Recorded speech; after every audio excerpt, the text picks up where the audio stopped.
हरिः ओम् आपादमौलिपर्यन्तं गुरूणामाकृतिं स्मरेत् तेन विघ्नाः प्रणश्यन्ति सिद्धन्ति च मनोरथाः। श्रीगुरुभ्यो नमः। परमगुरुभ्यो नमः। श्रीमदानन्दतीर्थभगवत्पादाचार्यगुरुभ्यो नमः। मन्मनोभीष्टवरदं सर्वाभीष्टफलप्रदं पुरन्दरगुरुं वन्दे दासश्रेष्ठं दयानिधिं विद्याविनयसम्पन्नान् शान्तादिगुणबृंहितान् सशास्त्रप्रवचनासक्तानिलमिलार्यन् गुरून् भजे। पृथ्वीमण्डलमध्यस्याः पूर्णबोधमतानगाः वैष्णवाः विष्णुहृदयान्तान् नमस्ते गुरुमम। हरिः ओम्। श्रीशाः पाहि अनन्तकोटिब्रह्माण्डनायकाय ಎಂಬುದು ಶ್ರೀ ಪುರಂದರದಾಸರು ರಚಿಸಿದ ಅಭಿವ್ಯಕ್ತಂತ ಶಾಸ್ತ್ರ ಪ್ರಮೇಯಗಳು. 82ನೇ ಗದ್ಯದಿಂದ 92ನೇ ಗದ್ಯದವರೆಗೆ 10 ಜನ ವರದರನ್ನು ಕಾಣುತ್ತಿದ್ದೆವು. ಅಕ್ರೂರ ವರದ, ಅಂಬರೀಷ ವರದ, ನಾರದ ವರದ, ಪ್ರಹ್ಲಾದ ವರದ, ಗಜೇಂದ್ರ ವರದ, ಮುಚುಕುಂದ ವರದ, ಧ್ರುವ ವರದ, ವಿಭೀಷಣ ವರದ, ಪುಂಡರೀಕ ವರದ ಮತ್ತು ಪರಾಶರ ವರದ. ಶ್ರೀ ಪುರಂದರದಾಸರು 10 ಜನ ವರದರನ್ನು ಇಲ್ಲಿ ಚಿಂತಿಸುವುದರ ಮೂಲಕ ನಿಮಗೆ ಆ ವರದರ ಸಾಕ್ಷಾತ್ಕಾರವಾಗಬೇಕು. ವರದರು ಅಂದರೆ ಆ ಜೀವರ ಪ್ರಕರಣ. ಎಲ್ಲ ಜೀವರಲ್ಲೂ ತಾವು ಯಾರು, ತಾವು ಏನು, ತಾವು ಕೂಡ ಏನು ಎಂಬುದನ್ನು ತಿಳಿದುಕೊಳ್ಳಬೇಕು. ಈ ತಿಳಿದುಕೊಳ್ಳುವುದೇ ಸಾಕ್ಷಾತ್ಕಾರ ಎಂದು ಹೆಸರು. ಸಾಕ್ಷಾತ್ಕಾರದಲ್ಲಿ 2 ವಿಧ. ಆತ್ಮ ಸಾಕ್ಷಾತ್ಕಾರ ಒಂದು, ಮತ್ತೊಂದು ಭಗವಂತ ಸಾಕ್ಷಾತ್ಕಾರ. ಸಾಕ್ಷಾತ್ಕಾರ ಅಂದರೆ ಸಾಕ್ಷಾತ್ತಾಗಿ ನೋಡುವುದು, ಸಾಕ್ಷಿಯಿಂದ ತಿಳಿದುಕೊಳ್ಳುವುದು, ಸಾಕ್ಷಿಯಿಂದ ನೋಡುವುದು ಎಂದೇ ಅರ್ಥ. ಪ್ರತಿ ಜೀವರು ಸಾಕ್ಷಿಯನ್ನು ಹೊಂದಿರುತ್ತಾರೆ. ಸಾಕ್ಷಿಯೇ ರೂಪವಾದದ್ದು. ಆ ಸ್ವರೂಪದ ಪರಿಚಯ ಮಾಡಿಕೊಳ್ಳುವುದೇ ಸಾಕ್ಷಾತ್ಕಾರ. ನನ್ನನ್ನು ನಾನು ತಿಳಿದುಕೊಳ್ಳುವುದು ಎಂಬುದು ಮೊದಲನೇ ಹಂತ. ನಂತರ ನನ್ನ ಬುದ್ಧಿ ಜ್ಞಾನ ಶಕ್ತಿಯಿಂದ, ಭಗವಂತನ ಅನುಗ್ರಹದಿಂದ, ಗುರುಗಳ ಅನುಗ್ರಹದಿಂದ ಭಗವಂತನ ಗುಣಗಳನ್ನು ನಾವು ತಿಳಿದುಕೊಳ್ಳುವುದು ಎಂದೇ ಹೆಸರು. ಆದ್ದರಿಂದ 10 ಜನರನ್ನು ಆರಿಸಿದ್ದಾರೆ. ಈ 10 ಜನರನ್ನು ಆರಿಸುವುದರಿಂದ ಸಕಲ ಜೀವರಿಗೂ ಮಧ್ವ ಶಾಸ್ತ್ರ ಪ್ರಮೇಯವಾದ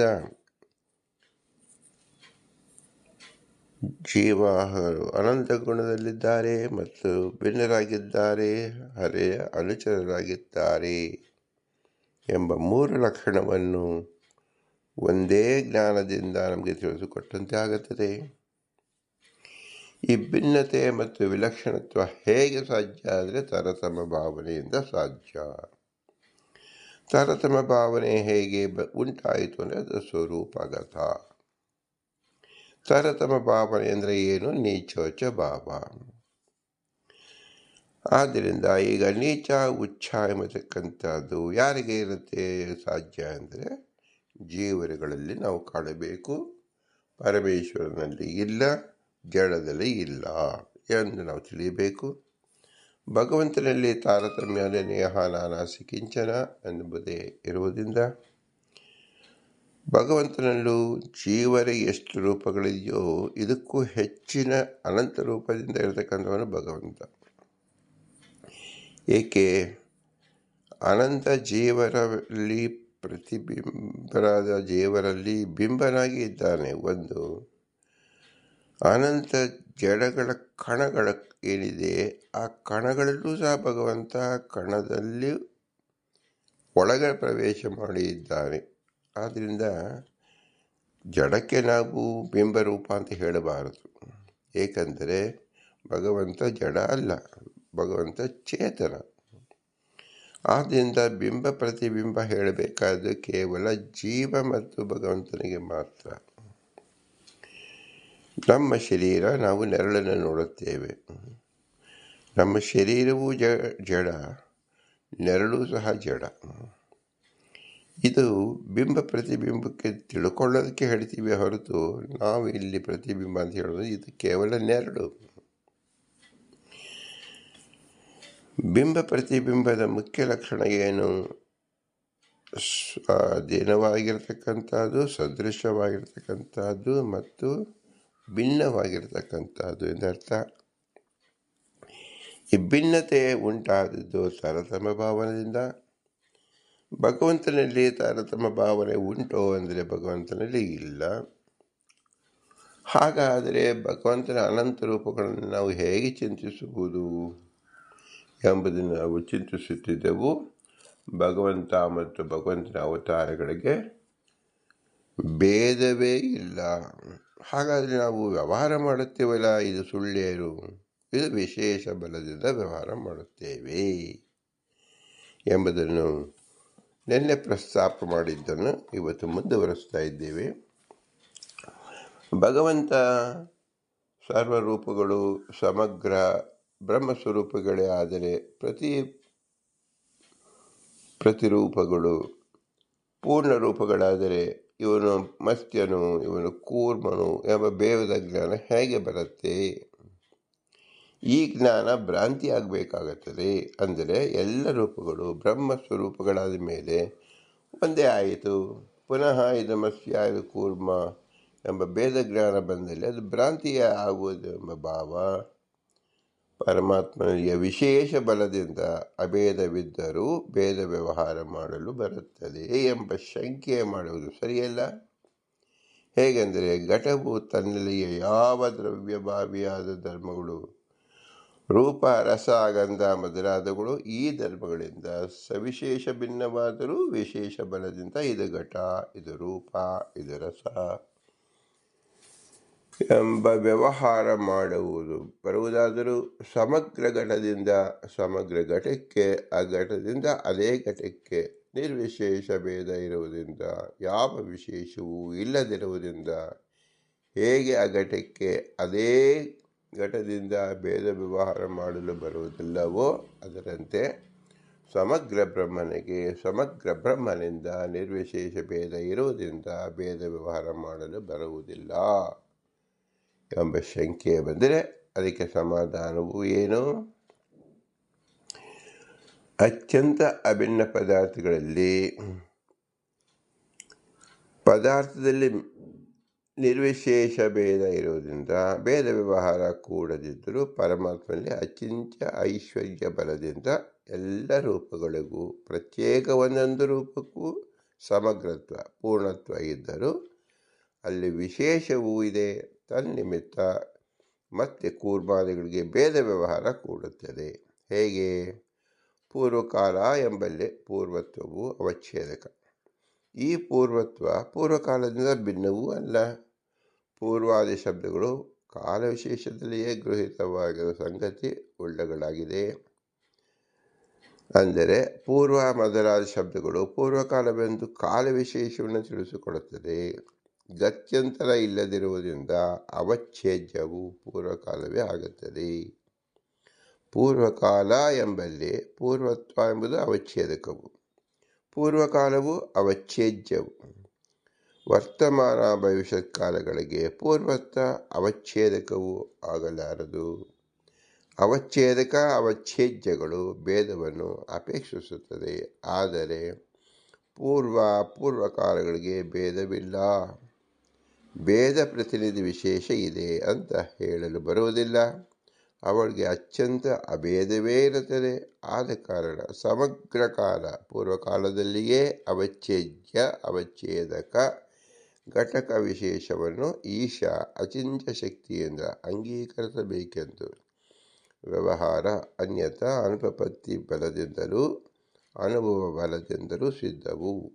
ಅದರಂತೆ ಸಮಗ್ರ ಬ್ರಹ್ಮನೇ ಅಚಿಂತ್ಯ ಶಕ್ತಿ ರೂಪ ವಿಶೇಷ ಬಲದಿಂದ ಇವನು ರಾಮನು, ಇವನು ಕೃಷ್ಣನು ಎಂಬ ವ್ಯವಹಾರಕ್ಕೆ ವಿಷಯನಾಗುತ್ತಾನೆ.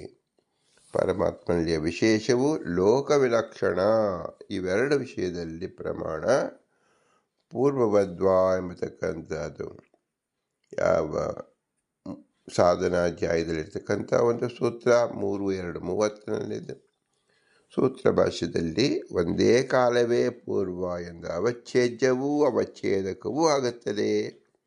ಹಾಗೂ ದಶಮ ತಾತ್ಪರ್ಯದಲ್ಲಿ ಒಬ್ಬನಾದರೂ ಬಹುರೂಪಿಯಂತೆ ಕಾಣುತ್ತಾನೆ ಅಚಿಂಚ ಐಶ್ವರ್ಯ ಯೋಗದಿಂದ. ಹೀಗೆ ಹೇಳಿದ ಕಾರಣ ಸಮಗ್ರ ಬ್ರಹ್ಮರೂಪಕ್ಕೂ ಮತ್ಸ್ಯಾದಿ ರೂಪಗಳಿಗೂ ಭೇದ ಪ್ರತಿನಿಧಿ ವಿಶೇಷ ಇರುವುದರಿಂದ ಭೇದ ವ್ಯವಹಾರ ಕೂಡುತ್ತದೆ. ಆದರೆ ಆ ಭಗವಂತನಲ್ಲಿ ವಿಶೇಷವು ಲೋಕ ವಿಲಕ್ಷಣವಾಗಿರುತ್ತದೆ. ಕಾರಣ ಭೇದ ವ್ಯವಹಾರ ಕೂಡುತ್ತದೆ. ಮಹಾಗುಣಸ್ಯ ಚ ಅಲ್ಪೋಪಿ ಗುಣಸ್ಯಾದಿತಿ ಚೇದ್ಭವೇತ್ ತಾವತ್ ತ್ವಮೇವ ನೈವ ಸ್ಯಾತ್ ಎಂಬುದನ್ನು ವ್ಯಾಖ್ಯಾನದಲ್ಲಿ ತಿಳಿಸಿದ್ದಾರೆ. ಮಹಾಗುಣಗಳು ಇದ್ದಲ್ಲಿ ಅಲ್ಪಗುಣಗಳು ಇರಲಿ ಅಂದರೆ ಇರಬಹುದು, ಅಷ್ಟೇ ಇರುತ್ತದೆ, ಇಷ್ಟೇ ಅಲ್ಲ. ಹೀಗಾಗಿ ವ್ಯಾಖ್ಯಾನದಲ್ಲಿ ಮಹಾಗುಣಗಳಲ್ಲಿ ಏಕದೇಶ ಅಲ್ಪಾಂಶವನ್ನು ಅಂಗೀಕರಿಸಲಾಗಿದೆ. ಅದರಂತೆ ಭಗವದ್ದ್ರವ್ಯದಲ್ಲಿಯೂ ಅಲ್ಪದ್ರವ್ಯಾಂಶವನ್ನು ಅಂಗೀಕರಿಸಲಿ, ಅಂದರೆ ಭಗವಂತನಿಗೆ ಅತ್ಯಲ್ಪ ಏಕದೇಶ ಅಂಗೀಕಾರ ಮಾಡಲಿ ಭಗವದಿತರ ದ್ರವ್ಯಗಳಂತೆ ಎಂಬ ಭಾವ. ಭಗವದ್ ರೂಪಗಳಲ್ಲಿ ವಿಭಾಗ ಅಂದರೆ ಭೇದ ತರುವ ವಿಶೇಷ ಇಲ್ಲದೇ ಇರುವುದರಿಂದ ಪರಮಾತ್ಮನ ಸರ್ವಾಂಶವೂ ಪೂರ್ಣ ಸಮಗ್ರವಾಗಿ ಇರುತ್ತದೆ.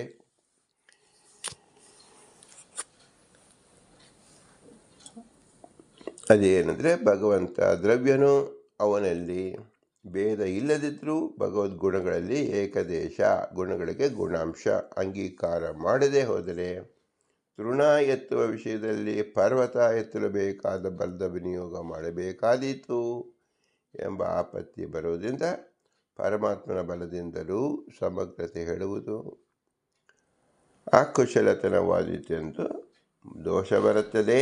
ಈ ದೋಷ ಪರಿಹಾರಾರ್ಥವಾಗಿ ಭಗವಂತನ ಗುಣಗಳಲ್ಲಿ ಬಲದಲ್ಲಿ ಏಕದೇಶ ಅಂಗೀಕಾರವು ಯುಕ್ತವೂ ಇದು ಅನುಭವ ಸಿದ್ಧವೂ ಆಗಿದೆ.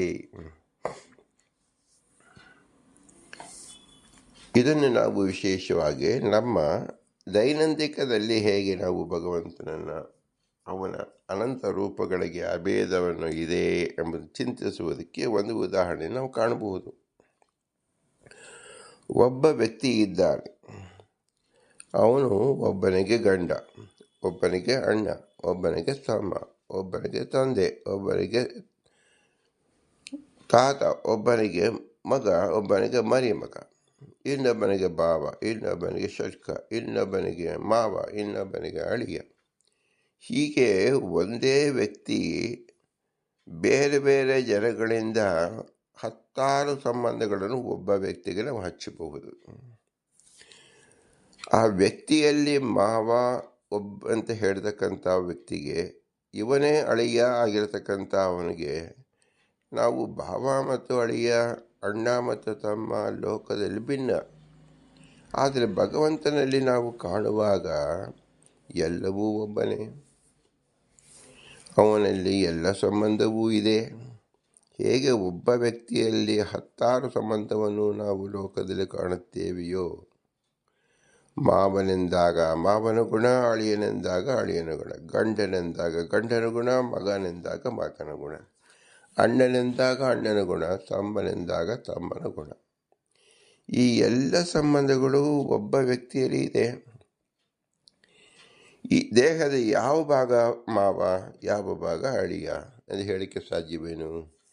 ಇಡೀ ಭಾಗವೇ, ಇಡೀ ದೇಹವೇ ಭಗವಂತನ ರೂಪಗಳು, ಪ್ರತಿರೂಪಗಳು. ಅಂದರೆ ಮತ್ಸ್ಯ, ಕೂರ್ಮ, ವರಾಹ, ನರಸಿಂಹ, ವಾಮನ, ಪರಶುರಾಮ, ರಾಮ, ಕೃಷ್ಣ, ಬುದ್ಧ, ಕಲ್ಕಿ ಎಂಬ 10 ರೂಪಗಳು ಇಟ್ಟು ಮಧ್ಯದಲ್ಲಿ ವಿಷ್ಣುವನ್ನು ನಾವು ನೋಡಿದಾಗ ಎಲ್ಲ ರೂಪವೂ ಒಂದೇ ರೂಪವು. ಹೇಗೆ ಒಬ್ಬ ವ್ಯಕ್ತಿಯನ್ನು ಸುತ್ತಲೂ 10 ಜನ ಬಂದಿಗಳಾಗಿರತಕ್ಕಂಥ ಬಾಂಧವರನ್ನು ಇಟ್ಟಾಗ ಎಲ್ಲರೂ ಬೇರೆ ಬೇರೆ ಶಬ್ದದಿಂದ ಕಳೆಯುತ್ತಾರೆ.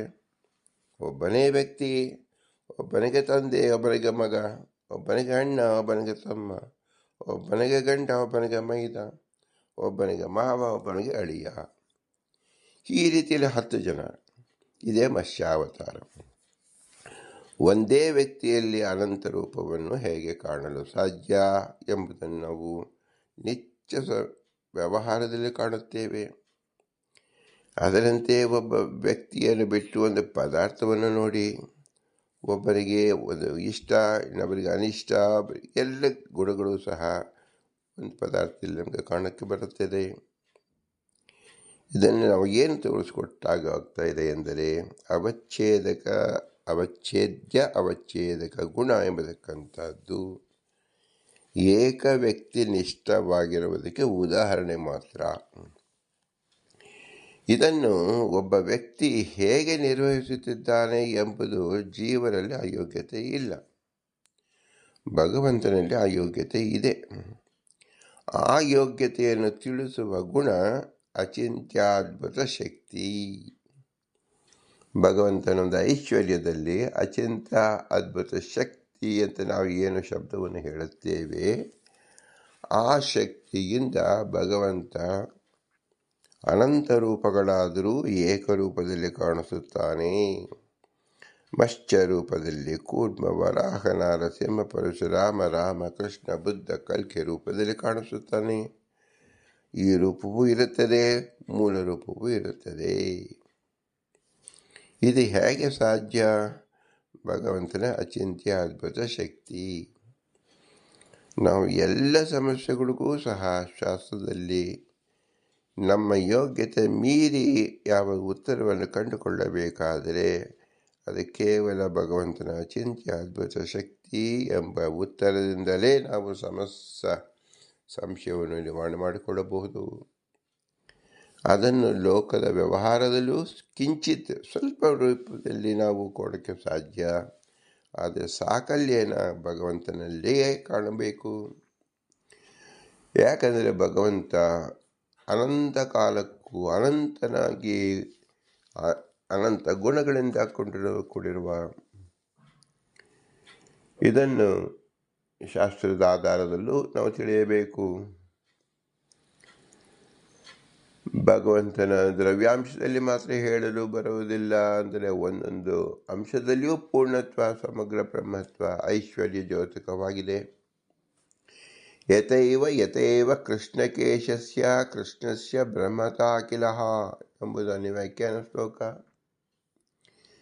ಹೀಗೆ ಕೃಷ್ಣಕೇಶನಾದ ಕೃಷ್ಣನಿಗೆ ಪೂರ್ಣ ಬ್ರಹ್ಮತ್ವವಿದೆ ಎಂದು ಕೇಶಾಖ್ಯ ಅವಯವಕ್ಕೆ ಪೂರ್ಣತ್ವ ಹೇಳಿದೆ. ಆದ್ದರಿಂದ ಯಾವುದನ್ನು ಅಂಗೀಕರಿಸುವುದರಿಂದ ಐಶ್ವರ್ಯಕ್ಕೆ ವಿರೋಧಿ ಆಗುತ್ತದೋ ಅದನ್ನು ಬಿಡಬೇಕು. ಯಾವುದು ಐಶ್ವರ್ಯಕ್ಕೆ ವಿರೋಧ ಅಲ್ಲವೋ ಅದನ್ನು ಸ್ವೀಕರಿಸಬೇಕು. ಪ್ರಕೃತ ಭಗವದ್ಗುಣಗಳಿಗೆ ಏಕದೇಶ ಅಂಗೀಕರಿಸಿ, ಅಂಶವನ್ನೂ ಅಂಗೀಕರಿಸಿ, ಅದೇ ಏಕದೇಶಕ್ಕೆ ಅಚಿಂತ್ಯ ಶಕ್ತಿಯಿಂದ ಪೂರ್ಣತ್ವ ಅಂಗೀಕಾರ ಮಾಡುವುದರಿಂದ ಪರಮಾತ್ಮನ ಐಶ್ವರ್ಯ ದ್ಯೋತಕವಾಗಿರುವುದರಿಂದ ಅವಶ್ಯ ಸ್ವೀಕಾರ ಮಾಡಬೇಕು. ಆದುದರಿಂದ ಮೂಲ ರೂಪ, ಅವತಾರರು, ಅಂಶಗಳಿಗೆ ಯಾವ ವಿಧವಾದ ವಿಶೇಷ ಇಲ್ಲ. ಎಲ್ಲ ರೂಪಗಳು ಪೂರ್ಣಗಳೆಂದು ಸಿದ್ಧವಾಗುತ್ತದೆ. ಈ ವಿಶಿಷ್ಟ ಗುಣ ನಾವು ಒಬ್ಬ ಜೀವನಲ್ಲಿ ಉದಾಹರಣೆಯಲ್ಲಿ ಕಂಡಂತೆ ಭಗವಂತನನ್ನು ಕಾಣುತ್ತಿದ್ದೇವೆಯೇ ಅಲ್ಲ ಎಂಬ ದೃಷ್ಟಾಂತ ಈಶನಿಗೂ ಮತ್ತು ಜೀವನಿಗೂ ಈ ವಿಷಯದಲ್ಲಿ ಸಾಮ್ಯವಿದೆಯೇನು ಅಂದರೆ ಸಾಮ್ಯವಿಲ್ಲ. ಜೀವ ತಾನು ಮಾವ ಮತ್ತು ಅಳಿಯ, ಮುತ್ತಾತ ಮತ್ತು ಮರಿಮಗ ಎಂಬತಕ್ಕಂಥದ್ದು ಸಂಬಂಧವನ್ನು ಹೇಳುವುದಕ್ಕೆ ಆ ವ್ಯಕ್ತಿಯೇ ಇರುವುದಿಲ್ಲ. ಗತಿಸಿ ಹೋಗಿರುತ್ತಾರೆ. ಅಣ್ಣ ತಮ್ಮಂದಿರು ಇರುತ್ತಾರೆ, ಇನ್ನು ಕೆಲವು ಸಂಬಂಧವಿರುತ್ತಾರೆ.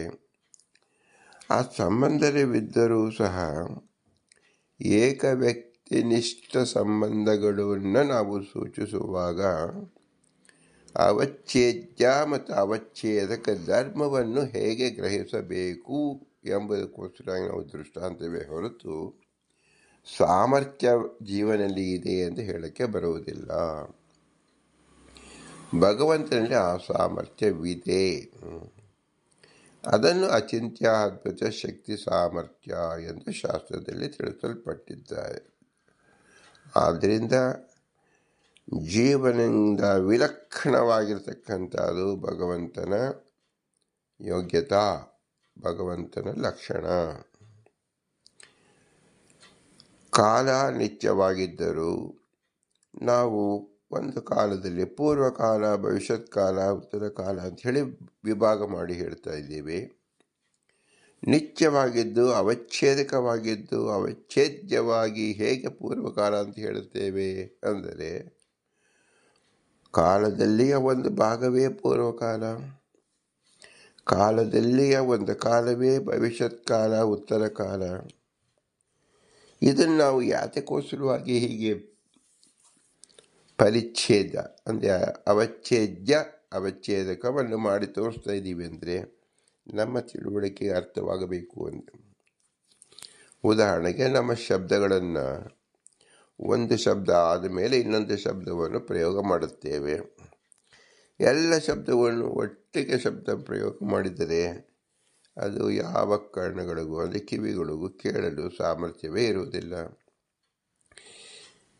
ಉದಾಹರಣೆಗೆ 100 ಜನರು ಒಂದೇ ಶಬ್ದವನ್ನು ಮಾರುಕಟ್ಟೆಯಲ್ಲಿ ಮಾತಾಡಿದಾಗ ಯಾರೊಬ್ಬರ ಶಬ್ದ ಮತ್ತೊಬ್ಬರಿಗೆ ಕೇಳಿಸುತ್ತದೆ, ಅರ್ಥ ಹೇಗಾಗುತ್ತದೆ? ಸ್ಪಷ್ಟವೇ ಇರುವುದಿಲ್ಲ. ಅಂದರೆ ಏನರ್ಥ? ಅವಚ್ಛೇದಕ ಅವಚ್ಛೇದ್ಯ ಮತ್ತು ಅವಚ್ಛೇದಕ ಧರ್ಮ ಫಲಕೃತವಾಗಬೇಕಾದರೆ ಒಂದು ಅಕ್ಷರದ ಮಧ್ಯದಲ್ಲಿ ಯೋಗ, ಸನ್ನಿಧಿ, ಆಕಾಂಕ್ಷ ಎಂಬ 3 ಗುಣಗಳನ್ನು ತಿಳಿಸಿದ್ದಾರೆ. ಒಂದು ಅಕ್ಷರಕ್ಕೂ ಮತ್ತೊಂದು ಅಕ್ಷರಕ್ಕೂ ಮಧ್ಯದಲ್ಲಿ ಬಿಡುವಿರಬೇಕು.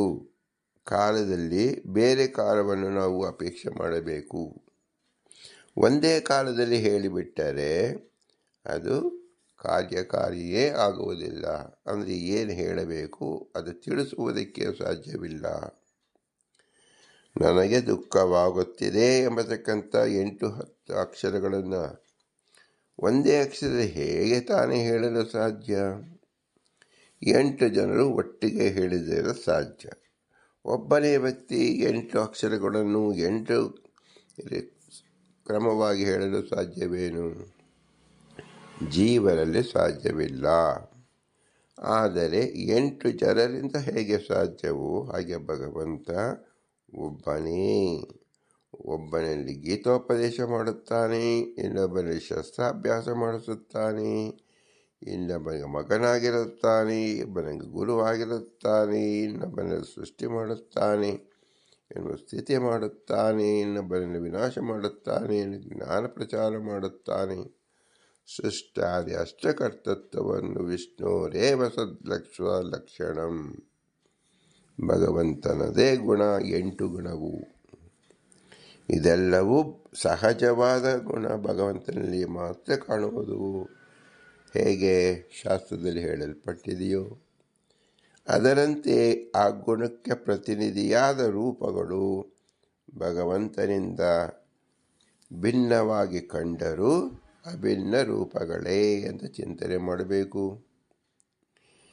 ಈ ವಿಶೇಷತೆಯನ್ನು ಗುರುತಿಸಿಕೊಂಡು ನಾವು ಚಿಂತನೆ ಮಾಡುವುದೇ ತಾರತಮ್ಯ ಭಾವನೆ ಎಂಬುದಕ್ಕಾಗಿ ಅನಿಸುತ್ತದೆ. ಜೀವನದಲ್ಲಿ ಕಾಣಲು ಸಾಧ್ಯವಿಲ್ಲ, ಭಗವಂತನನ್ನು ಮಾತ್ರ ಇದು ಕಾಣಲು ಸಾಧ್ಯ. ಅತಿ ವಿಲಕ್ಷಣವಾದ ಲಕ್ಷಣ ಭಗವಂತನದಾದ್ದರಿಂದ ಮೊದಲು ಈಗ ಶಾಸ್ತ್ರ ಪ್ರತ್ಯಕ್ಷ ಮಾಡಿಕೊಂಡಿದ್ದಾಗ, ಸಾಕ್ಷಾತ್ಕಾರವಾದಾಗ ಭಗವಂತನನ್ನು ನಾವು ಪ್ರತ್ಯಕ್ಷವಾಗಿ ನೋಡಿ ಅನುಭವಿಸಬಹುದು. ಆಗ ಅಲ್ಲಿ ನೋಡಲು ರಾಮ, ಇಲ್ಲಿ ನೋಡಲು ರಾಮ, ಎಲ್ಲೆಲ್ಲಿ ನೋಡಲು ಅಲ್ಲಲ್ಲಿ ರಾಮ ಎಂದು ದಾಸರಾಯರು ತಿಳಿಸಿದ್ದಾರೆ.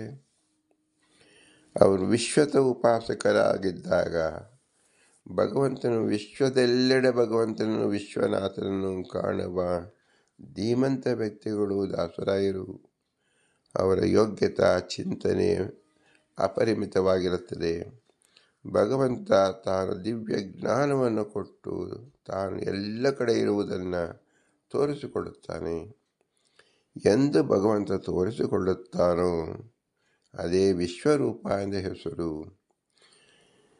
ಭಗವದ್ಗೀತೆಯ ಏಕಾದಶ ಅಧ್ಯಾಯದಲ್ಲಿ ಕೃಷ್ಣ ಅರ್ಜುನಿಗೆ ವಿಶ್ವರೂಪವನ್ನು ಏಕೆ ತೋರಿಸಿದ? ತಾನು ಮನುಷ್ಯನಲ್ಲ, ಮನುಷ್ಯನಂತೆ ಇದ್ದರು, ಮನುಷ್ಯಮಶ್ಚಾವತಾರೆ ಮರ್ತ್ಯ ಶಿಕ್ಷಣ ಎಂಬುದನ್ನೇ ತೋರಿಸುವುದಕ್ಕೋಸ್ಕರವಾಗಿ ವಿಶ್ವರೂಪ ಪ್ರದರ್ಶನವನ್ನು ಮಾಡಿದ್ದಾನೆ ಭಗವಾನ್ ಶ್ರೀಕೃಷ್ಣ.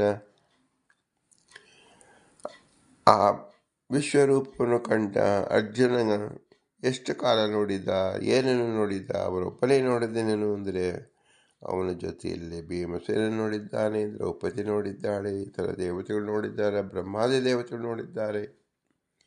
ಹೇಗೆ ನೋಡಿದ್ದಾರೆ ಅಂದರೆ ಎಲ್ಲ ದೇಶದಲ್ಲೂ ಸ್ಥಿತವಾಗಿರ್ತಕ್ಕಂಥ ತತ್ವಾಭಿಮಾನಿ ದೇವತೆಗಳು, ಅರ್ಜುನ ಇಂದ್ರನಿಗಿನ್ನ ಮೇಲ್ಪಟ್ಟ ಸಕಲ ದೇವತೆಗಳು ಆ ವಿಶ್ವರೂಪವನ್ನು ಕಂಡಿದ್ದಾರೆ ಎಂದೇ ಅರ್ಥ.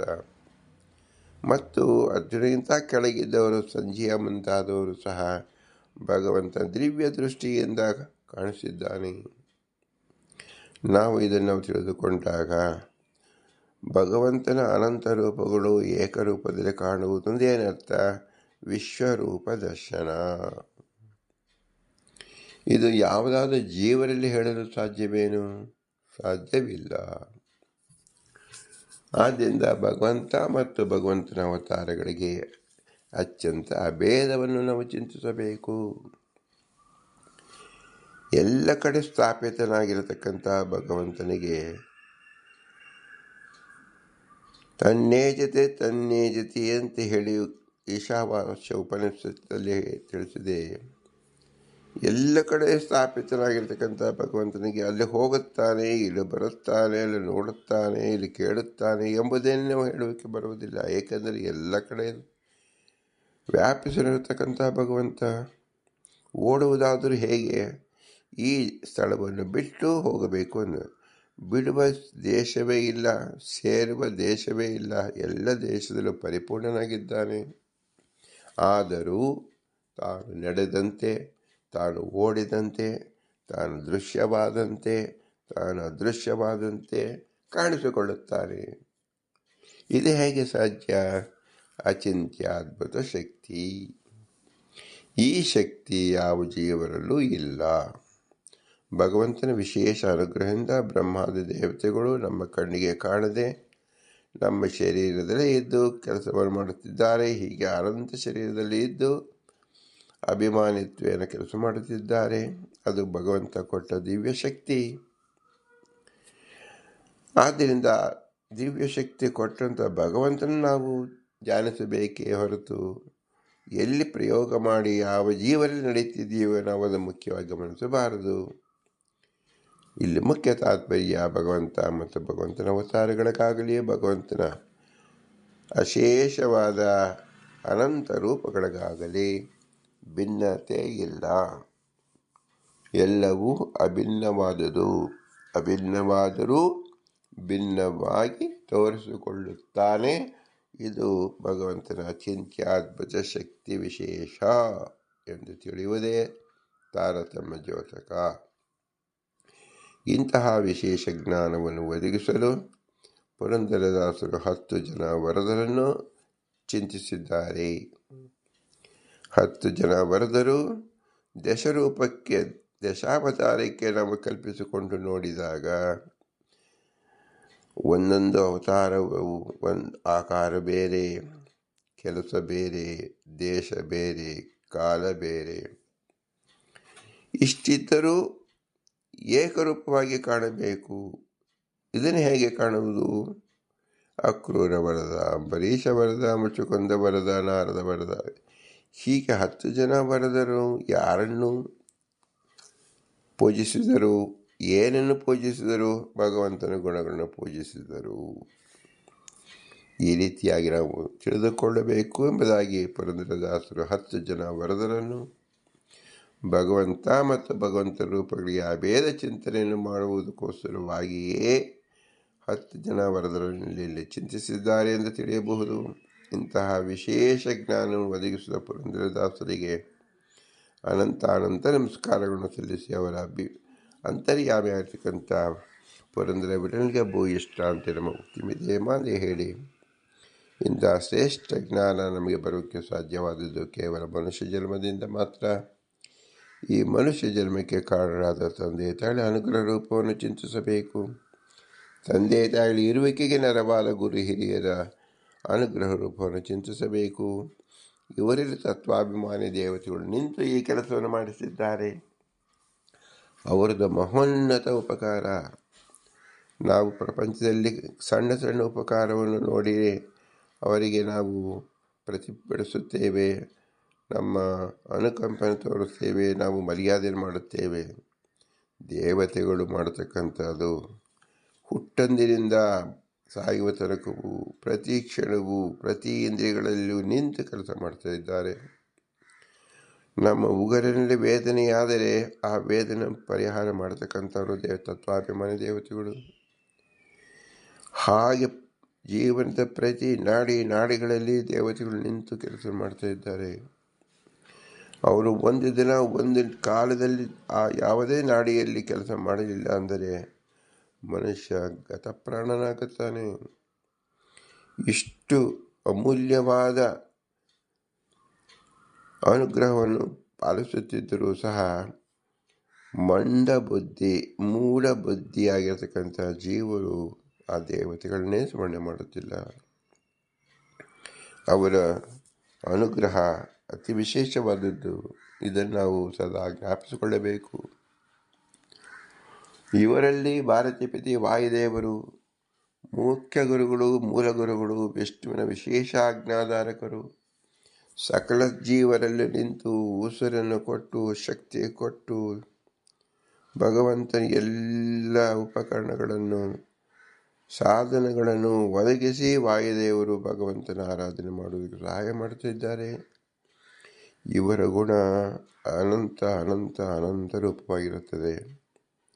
ಇವರನ್ನು ನಾವು ಸ್ಮರಿಸಲೇಬೇಕು. ಇಷ್ಟಾದರೂ ಇವರೆಲ್ಲರೂ ಅಸ್ವತಂತ್ರರು. ಸ್ವತಂತ್ರದ ಭಗವಂತ ಲಕ್ಷ್ಮೀನಾರಾಯಣ ಮಾತ್ರ. ಅವನೇ ನಮ್ಮ ಬಿಂಬರೂಪ. ಇವರೆಲ್ಲರಲ್ಲೂ ನಿಂತು ಈ ಕೆಲಸ ಮಾಡತಕ್ಕಂಥ ಬಿಂಬರೂಪ. ಅವನ ಅನುಗ್ರಹ ವಿಶೇಷ ಅನಂತ ಅನಂತ ಅನಂತ ಪ್ರಕಾರವಾಗಿದೆ.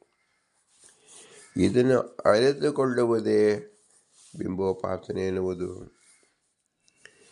ಭಗವಂತನು ಎಲ್ಲ ಕಡೆ ಇದ್ದಾನೆ. ಸಕಲ ಜೀವರಿಗೂ ಬಿಂಬನಾಗಿದ್ದಾನೆ. ಎಲ್ಲವನ್ನನ್ನು ಹುಡುಕಿಕೊಂಡು ಹೋಗಬೇಕಾಗಿಲ್ಲ. ನಮ್ಮ ಹೃದಯದಲ್ಲಿದ್ದಾನೆ, ಪ್ರತಿ ಅಂಗದಲ್ಲಿದ್ದಾನೆ, ಪ್ರತಿ ಶಬ್ದದಲ್ಲಿದ್ದಾನೆ, ಪ್ರತಿ ನೋಟದಲ್ಲಿದ್ದಾನೆ, ಪ್ರತಿ ಕೂದಲು ಪ್ರಮಾಣದಲ್ಲೂ ಸಹ ಭಗವಂತನಿದ್ದಾನೆ. ನಾವು ಇದನ್ನು ಚಿಂತಿಸುವುದಕ್ಕೆ ಸಮಯವೇ ಮಾಡಿಕೊಳ್ಳುವುದಿಲ್ಲ. ಮಂದ ಬುದ್ಧಿಯಾಗಿದ್ದೇವೆ, ಮೂಢ ಬುದ್ಧಿಯಾಗಿದ್ದೇವೆ. ಕಣ್ಣಿಗೆ ಕಾಣುವಷ್ಟು ಮಾತ್ರ ಪ್ರಪಂಚ ಅಂತ ತಿಳಿದ್ದೇವೆ. ಕಣ್ಣಿಗೆ ಕಾಣದ ಪ್ರಪಂಚ ಕಣ್ಣಿಗೆ ಕಾಣುವ ಪ್ರಪಂಚಕ್ಕಿಂತ ಅನಂತ ಅನಂತ ರೂಪವಾಗಿ ವಿಸ್ತಾರವಾಗಿದೆ, ಬಾಹುಲ್ಯವಾಗಿದೆ, ವಿಶಾಲವಾಗಿದೆ. ಇದರ ಅರಿವೇ ನಮಗೆ ಆಗುತ್ತಿಲ್ಲ. ಈ ಎಲ್ಲ ದೇಶಗಳಿರ್ತಕ್ಕಂಥ ಅವನ ಭಗವಂತ ವಿಶ್ವನಾಥ, ಅವನೇ ನಮ್ಮ ಬಿಂಬರೂಪ. ಅವನನ್ನು ಸದಾ ಕಾಲ ನಾವು ನೆನೆಯುತ್ತಲೇಬೇಕು. ಅವನಿಗೆ ಸ್ಮರಣೆ ಸಲ್ಲಿಸಲೇಬೇಕು. ಅವನನ್ನು ಹೇಗೆ ನಾವು ಸ್ಮರಿಸುವುದು? ಭೂಯಿಷ್ಟಾಂತೆ ನಮ್ಮ ಮುಕ್ತಿಮಿದೇಮ, ಭೂಯಿಷ್ಟಾಂತೆ ನಮ್ಮ ಮುಕ್ತಿಮಿದೇಮ, ಭೂಯಿಷ್ಟಾಂತೆ ನಮ್ಮ ಮುಕ್ತಿಮಿದೇಮ ಅಂತ ಹೇಳಿ ವಿನಮ್ರವಾಗಿ ನಮಿಸೋಣ. ಭಾರತೀಯ ರಮಣ ಮುಖ್ಯ ಪ್ರಾಣ ಅಂತ ಶ್ರೀಕೃಷ್ಣಾರ್ಪಣಮಸ್ತು. ಹರಿ ಓಂ, ಹರಿ ಓಂ, ಹರಿ ಓಂ.